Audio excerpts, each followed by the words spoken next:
चलिए शुरू करते हैं। आज आपकी साइंस की क्लास है और इसमें हम चैप्टर नंबर 10 पढ़ रहे हैं। उसका नाम है प्रकाश का अपवर्तन तथा परावर्तन, ठीक है ना, लाइट यूनिट है ना। तो उसमें एक लास्ट टॉपिक रह गया, उसका नाम है अपवर्तनांक। क्या है उसका नाम? अपवर्तनांक। तो आज हम सीखेंगे अपवर्तनांक। केवल आज चर्चा अपवर्तनांक पर होगी, ठीक है ना। अपवर्तनांक पहले अच्छे से समझेंगे, उसके बाद परिभाषा लिखेंगे, ठीक है। परिभाषा बहुत आसान है, ठीक है ना।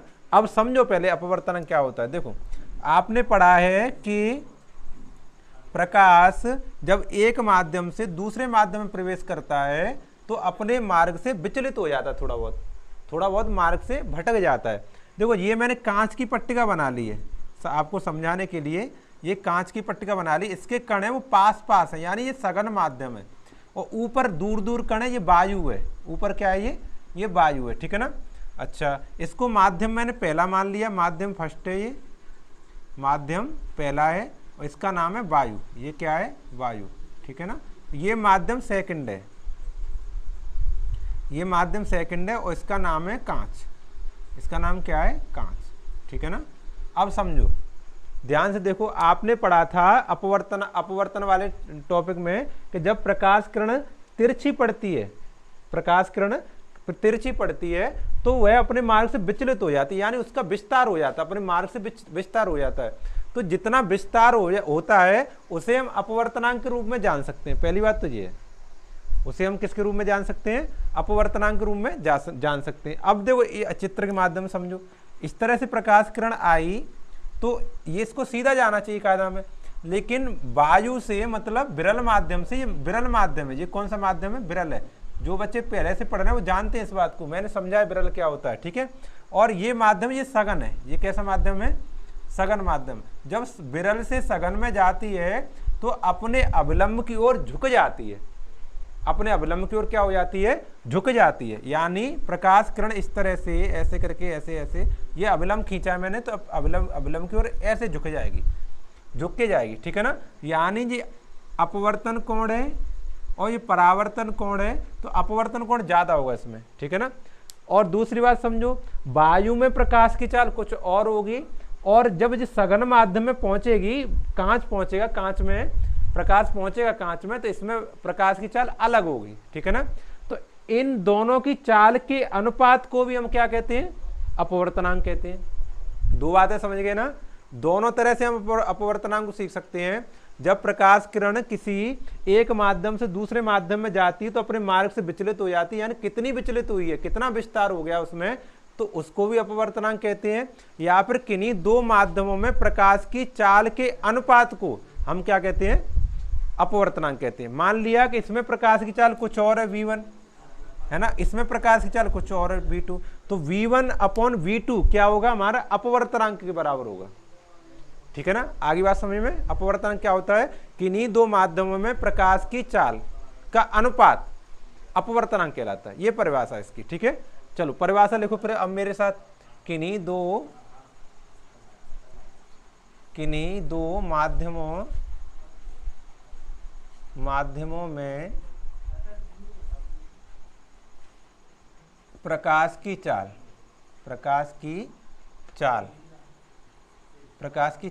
का अनुपात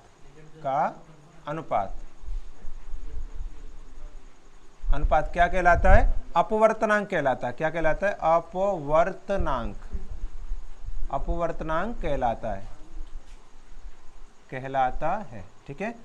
और इसे n से प्रदर्शित करते हैं, स्मॉल n, इसे n से प्रदर्शित करते हैं, n से प्रदर्शित करते हैं, ठीक है ना। इसका मात्रक आपके दिमाग में आ रहा होगा, मात्रक क्या होगा? तो इसका मात्रक कुछ नहीं होता, क्योंकि ये एक अनुपात है। ऊपर चाल का मात्रक आएगा मीटर पर सेकंड, नीचे भी मात्रक आएगा मीटर पर सेकंड, तो मीटर पर सेकंड से मीटर पर सेकंड कट जाएगा, ठीक है ना। तो इसका कोई मात्रक नहीं होता है, ठीक है। अच्छा, मान लेते हैं इसमें दो माध्यम 1 माध्यम 2 है, ठीक है ना। इनमें प्रकाश की चाल v1 v2 है। समझो, ध्यान समझना। माना दो माध्यम ऐसे लिख रहे हैं, माध्यम ये माना माध्यम एक में प्रकाश की चाल, प्रकाश की चाल v1 तथा माध्यम 2 में,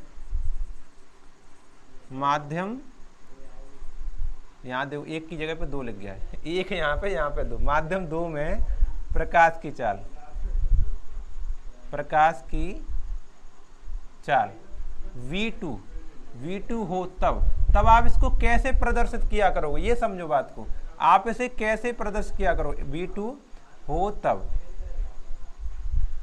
हम इसको इस तरह से पढ़ा करेंगे, माध्यम 1 के सापेक्ष 2 का अपवर्तनांक, माध्यम 1 के सापेक्ष माध्यम 2 का अपवर्तनांक, ठीक है। तो इसको लिखेंगे माध्यम 1 में प्रकाश की चाल बट्टे माध्यम 2 में प्रकाश की चाल।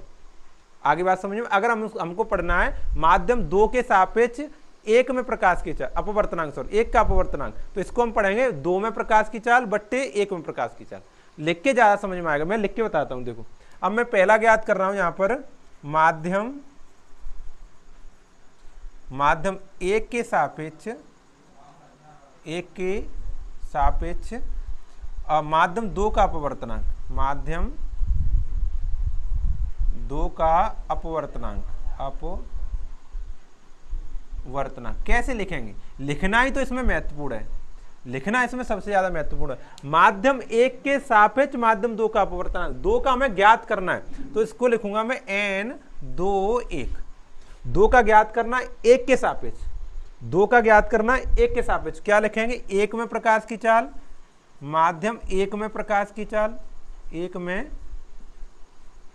प्रकाश की चाल ऊपर लिखेंगे, प्रकाश की चाल, ठीक है ना, और माध्यम 2 में प्रकाश की चाल नीचे लिखेंगे, माध्यम 2 में प्रकाश की चाल नीचे लिखेंगे, ठीक है ना। ये फॉर्मूला इस तरह से बनेगा। अगर ऐसे बनाना है तो, अगर इसी प्रश्न को थोड़ा पलट दिया जाए, ऐसे लिख दिया जाए दूसरा नंबर करके कि माध्यम 2 के सापेक्ष, माध्यम 2 के सापेक्ष माध्यम 1 का अपवर्तनांक, माध्यम 1 का अपवर्तनांक,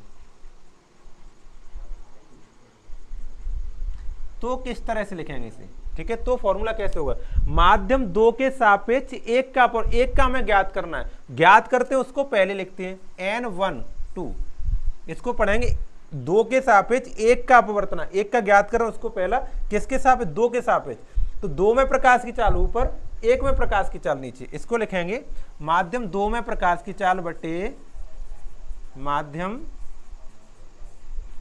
2 में प्रकाश की चाल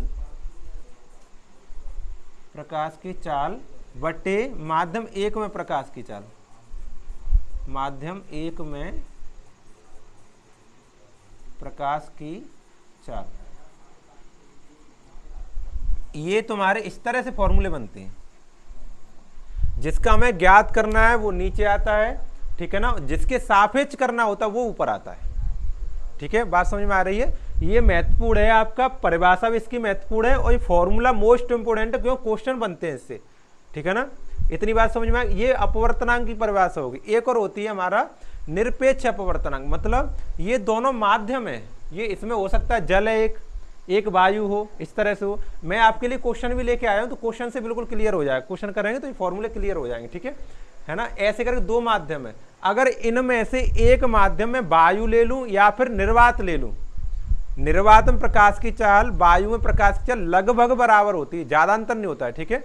तो या तो इसमें से एक में माध्यम निर्वात ले लूं या फिर वायु ले लूं, तो उस वाले अपवर्तनांक को हमें कहेंगे निरपेक्ष अपवर्तनांक, यानी निर्वात के सापेक्ष किसी एक माध्यम का अपवर्तनांक क्या कहलाता है, निरपेक्ष अपवर्तनांक कहलाता है, उसे निरपेक्ष कहते हैं। क्या कहते हैं, उसका फॉर्मूला थोड़ा अलग है, ठीक है ना। इसे हटा दें, इसे नोट कर लो अच्छे से, इसे बढ़िया तरीके से नोट कर लो, ठीक है। चलो अच्छा देखो, मैं एक क्वेश्चन यहाँ करा दूं, ये फॉर्मूले को हटा दूं, मैं एक क्वेश्चन कराऊंगा आपको, मौके के लिख के एक क्वेश्चन कराता हूं। देखो मैंने मान लिया, एक क्वेश्चन मैं लिख रहा हूं, आप भी लिख लेना मेरे साथ। देखो लिखा हुआ है,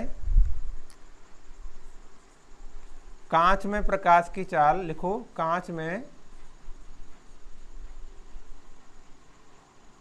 प्रकाश की चाल 2 गुणा 10⁸ मीटर पर सेकंड तथा वायु में प्रकाश की चाल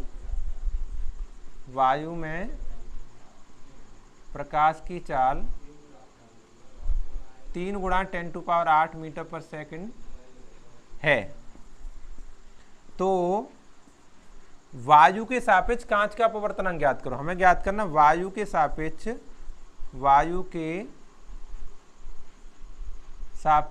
कांच का अपवर्तनांक, कांच का अपवर्तनांक ज्ञात करना है। ठीक है, ज्ञात करो। ये प्रश्न मैंने लिखा है, इससे आपको बिल्कुल क्लियर कट हो जाएगा अगर समझने वाले बच्चे होंगे तो कांच में प्रकाश की चाल, कांच को कहते हैं गिलास, अंग्रेजी में क्या कहते हैं गिलास, तो जी से प्रदर्शित कर लूंगा। कांच में प्रकाश की चाल Vg बराबर 2 गुणा 10⁸ मीटर पर सेकंड, ये दिया है। ठीक है ना, इसको यहां से हम हल कर रहे हैं क्वेश्चन को। जी मैंने क्यों, v तो वेलोसिटी अब चाल है ना, और जी यहां पे मैंने प्रदर्शित कर दिया कि ये कांच में है। ठीक है ना। दूसरा, वायु में प्रकाश की चाल, वायु को कहते हैं एयर, ए से प्रदर्शित करो Va बराबर दिया 3 गुणा 10⁸ मीटर पर सेकंड। ठीक है, अब हमें ज्ञात करना वायु के सापेक्ष, वायु हमें ज्ञात करना है तो उसको नीचे लिखेंगे, और कांच का अपवर्तनांक नहीं, वायु के सापेक्ष करना है, कांच का अपवर्तनांक ज्ञात करना है तो कांच के अपवर्तनांक को नीचे लिखेंगे। कांच में प्रकाश की चाल नीचे लिखेंगे और वायु में प्रकाश की चाल ऊपर लिखेंगे। मतलब वायु के सापेक्ष कांच का अपवर्तनांक ज्ञात करना है, यानी Ng ज्ञात करना है। इसको पढ़ते हैं, इसका हमें ज्ञात करना उसको पहले लिखेंगे और जिसके सापेक्ष करना उसको बाद में लिखेंगे। Nga ज्ञात करना, यानी क्या कहते हैं, कांच में प्रकाश की चाल, वायु में प्रकाश की चाल, अंग्रेजी में लिख दे रहा हूं, हिंदी में बोल दे रहा हूं, वायु में प्रकाश की चाल ऊपर लिखेंगे यानी Va लिखेंगे, है ना, और कांच में प्रकाश की चाल नीचे लिखेंगे यानी Vg लिखेंगे। हमें कांच का अपवर्तनांक ज्ञात करना, ज्ञात करते हैं उसको नीचे लिखते हैं और जिसके सापेक्ष करना होता है उसे ऊपर लिखते हैं। ठीक है ना। तो Va की वैल्यू दी है हमें 3 गुणा 10⁸ और Vg की वैल्यू दी है 2 गुणा 10⁸। ठीक है, 10⁸ से 10⁸ कट जाएगा तो रह जाएगा 3/2। उत्तर क्या आएगा हमारा 3/2, ये आंसर आ जाएगा। ठीक है ना, ये फॉर्मूला आपके बिल्कुल दिमाग में बैठ गया होगा। ठीक है, अब देखो, अब तुम पढ़ेंगे निरपेक्ष अपवर्तनांक। निरपेक्ष अपवर्तनांक क्या होता है, हटा दें से,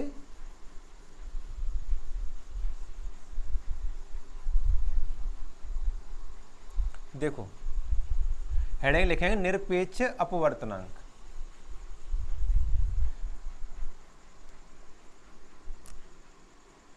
निरपेक्ष ज्यादा इंपोर्टेंट है, निरपेक्ष अपवर्तनांक,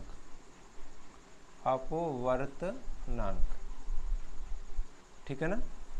देखो समझो निरपेक्ष अपवर्तनांक क्या कहता है, ये जो वायु है ना, वायु है, यहाँ वायु हो या फिर निर्वात हो, तो निर्वात के सापेक्ष किसी माध्यम में प्रकाश की चाल, निर्वात के सापेक्ष, निर्वात या फिर वायु के सापेक्ष किसी माध्यम में प्रकाश की चाल निरपेक्ष अपवर्तनांक कहलाता है।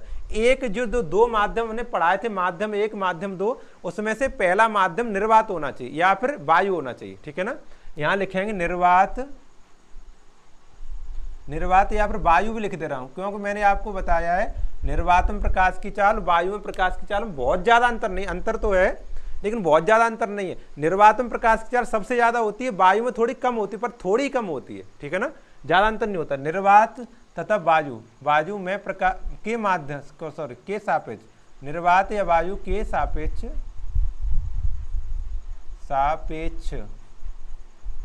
किसी माध्यम में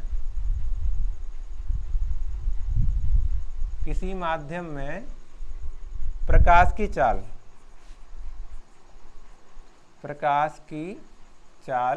क्या कहलाती है, निरपेक्ष अपवर्तनांक, चाल का अनुपात, प्रकाश की चाल का अनुपात निरपेक्ष अपवर्तनांक कहलाता है निरपेक्ष अपवर्तनांक कहलाता है। ठीक है ना, ये इसकी परिभाषा होगी। ठीक है, फॉर्मूला क्या होगा, निरपेक्ष अपवर्तनांक n बराबर वायु में प्रकाश की चाल यानी C से कहते हैं उसे, निर्वात में या वायु में, निर्वात में प्रकाश की चाल प्रकाश की चाल बटे माध्यम में प्रकाश, जो माध्यम दिया है, जल, पानी, ठीक है ना, जल पानी एक ही बात हो गया, जल है, कांच, ठीक है ना, केरोसिन, हीरा, जो भी माध्यम दिया उसमें प्रकाश की चाल, माध्यम में प्रकाश की चाल, माध्यम में प्रकाश की चाल, यानी इसको हम शॉर्ट में ऐसे लिख लेते हैं n बराबर c बट्टे v, क्योंकि यहाँ पर c तो निर्वात में प्रकाश की चाल फिक्स है, c का मान तो फिक्स है, 3 गुणा 10⁸ मीटर पर सेकंड निर्वात में प्रकाश की चाल ये होती है, ये तो फिक्स है, ये सवाल में कभी नहीं देगा। अगर निर्वात की बात करेगा, वायु की बात करेगा, तो ये वाली वैल्यू कभी नहीं देगा। 3 गुणा 10⁸ आपको याद करना है। ये प्रकाश की चाल मैंने जब प्रकाश पहले दिन जब क्लास ली थी उसी दिन समझाया था। 3 गुणा 10⁸ प्रकाश की अधिकतम चाल होती है निर्वात में, ठीक है ना। अब देखो क्वेश्चन लगाएं तो बड़े आसान क्वेश्चन है, फॉर्मूला लिखा रहे हैं, यही क्वेश्चन लगा दे रहा हूं। देखो पहला क्वेश्चन देखो, जो मैं लिख के लाया हूं उसका पहला क्वेश्चन देखो, लिखा है जल का अपवर्तनांक 133 है, ठीक है ना। तो जल में प्रकाश का वेग ज्ञात करो, प्रकाश का वेग क्या होगा, स्पीड कितनी होगी। तो जल का अपवर्तनांक यानी n की वैल्यू 133 है, 133 है। तो जल में प्रकाश की चाल ज्ञात करनी है, VW ज्ञात करना है। VW क्यों लिखा है, वेलोसिटी मतलब वेग, चाल, और जल में मतलब वाटर में, इसलिए W लिख लिया, छोटा सा W लिख लिया। तो अपना फॉर्मूला ऐसे ही लगाएंगे, n बराबर C/V, n बराबर C/V, ठीक है ना। आगे बात समझ। यहाँ पर देखो हमें v की जगह पे VW लगा दे रहे, फॉर्मूला बनाना है ना। तो यहाँ पर देखो क्रॉस मल्टीप्लाई करो, VW तो यहाँ पहुंच जाएगा, n यहाँ पहुंच जाएगा, यानी VW का फॉर्मूला बनेगा C/n। अब आप कहेंगे C की वैल्यू क्या है, C की वैल्यू ये फिक्स है, इसे लगाया करेंगे, ठीक है ना। C की वैल्यू यहाँ पर फिक्स है, क्या है, 3 गुणा 10⁸, और आपको n की वैल्यू उसने दे दी 1.33, 1.33, बस 1.33 से 3 में भाग करना। कितना आसान भाग है, देखो अभी भाग हो जाएगा। भाग थोड़ा टेढ़ा है, देखो लाभ करके दिखाता हूँ। अब संख्या आ गई तो कर दे रहा हूँ। 1.33 से आपको इसमें डिवाइड करना है, तो समय ना देखो 3 को इस तरह से आपने 1.33 लिखा है, 10⁸ ये लिखा ही है। पॉइंट के बाद 2 अंक के, पॉइंट को हटाएं, 2 जीरो बढ़ जाएंगे, 300/133 हो जाएगा। कितना हो जाएगा, 300/133, और 10⁸ है ये। 133 का आपको 300 में भाग करना है, तो कर दे रहा हूं, चलो मैं करके देखता हूं।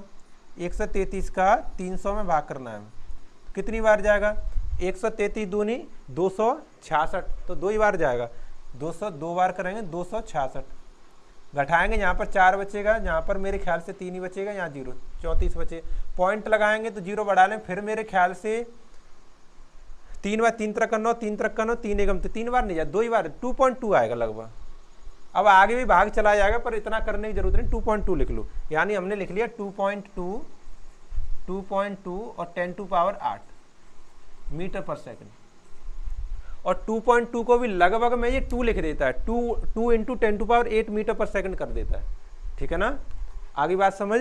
तो इसमें ये वाटर में प्रकाश की चाल कितनी होगी, 2.2 10⁸ मीटर पर सेकंड, ठीक है। चलो अगला क्वेश्चन करते हैं। अगला क्वेश्चन है हमारा, अब ये मैं फॉर्मूला हटा दे रहा हूँ, ठीक है, आपको याद हो गया होगा। फॉर्मूला आपको लिखना है, याद करना है। ये आपका ये चित्र भी हटा दे रहा हूँ,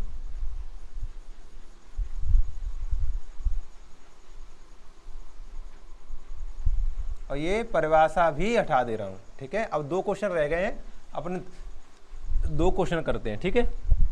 क्वेश्चन नंबर 2 समझो, कांच में प्रकाश का वेग 2 गुणा 10⁸, यानी इसको क्या लिखेंगे, कांच को क्या लिखेंगे, Vg, है ना, 2 गुणा 10⁸ मीटर पर सेकंड, सही है ना। Vg क्यों लिखा है, क्यों कांच है, गिलास है, ठीक है ना। अब हमें ज्ञात करना, कांच का अपवर्तनांक ज्ञात करना, मतलब Ng ज्ञात करना है, Ng ज्ञात करना है। तो फॉर्मूला लगा लेंगे, क्योंकि जब इसमें ज्यादा कुछ दिया नहीं तो हम क्या कहते हैं, वायु में प्रकाश की चाल वाला फॉर्मूला लगाएंगे, यानी लगाएंगे Ng बराबर C/Vg, ये लगाएंगे, ठीक है ना। तो अब हमें क्या ज्ञात कर, Vg दिया है, Ng ज्ञात करना, तो सही है। फिर तो C का मान लगाओ डायरेक्ट, 3 गुणा 10⁸, ये तो होता है, मैंने अभी बताया था। C का मान क्या होता है, 3 गुणा 10⁸, याद करना। Vg इसका मान है 2 गुणा 10⁸, ठीक है ना, 10⁸। तो 10⁸ से 10⁸ कट गया तो 3/2 आंसर आ जाएगा। क्या आंसर आ जाएगा? 3/2। ठीक है ना। ये क्वेश्चन